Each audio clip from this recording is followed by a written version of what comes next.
រៀបសួរពុកម៉ែបងប្អូនថ្ងៃនេះមកបញ្ចេញស្នាដៃធ្វើម្ហូបថ្ងៃនេះយើងបានសម្លស្ងោរញ៉ាំនៅមាន់ហើយនឹងតែងតែអាំងបុក7ខ្ចីឥឡូវយើងកំពុងតែទៅបេះ7ខ្ចីយើងហ្នឹងនៅមាត់ស្ទឹងនេះ7វាដោះយូរហើយឥឡូវយើងបេះបានយើងចាប់ផ្ដើមទៅរៀបចំធ្វើម្ហូបម្ដង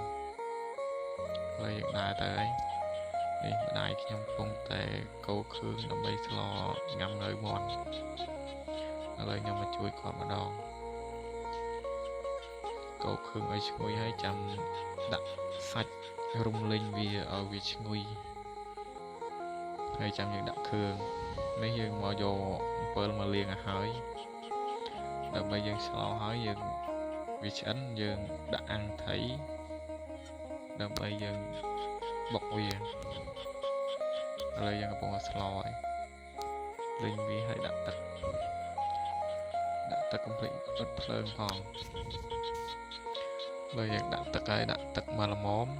ហើយចាំដាក់គ្រឿងតាមក្រោយនេះម៉ែខ្ញុំយកសាច់មកថែមឥឡូវយើងបិទគ្របឥឡូវពុះហើយលក់មើលហើយឆ្អិនហើយឆ្អិនហើយយើងចាប់ដើមលើកចេញដាក់ឆ្អើរអាំងថៃដែងថៃស្រែថៃសែយើងថៃទិញគេទេពួកអីអត់មានអ្នកទៅរកទេមើលទៅនងនោះថៃសែយើង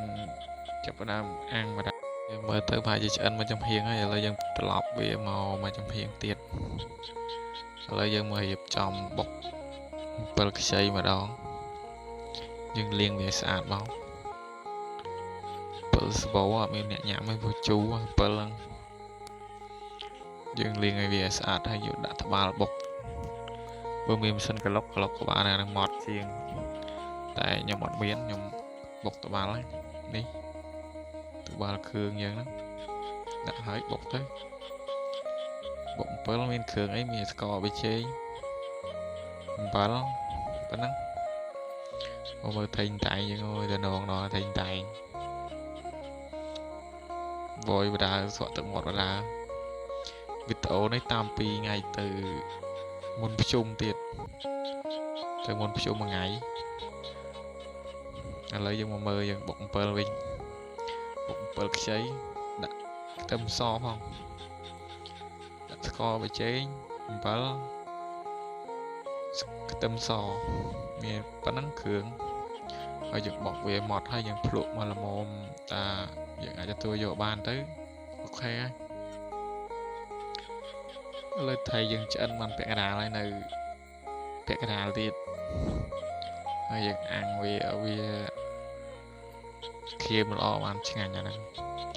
តែសែយើងជាតិហ្នឹងមើលទៅស្វិត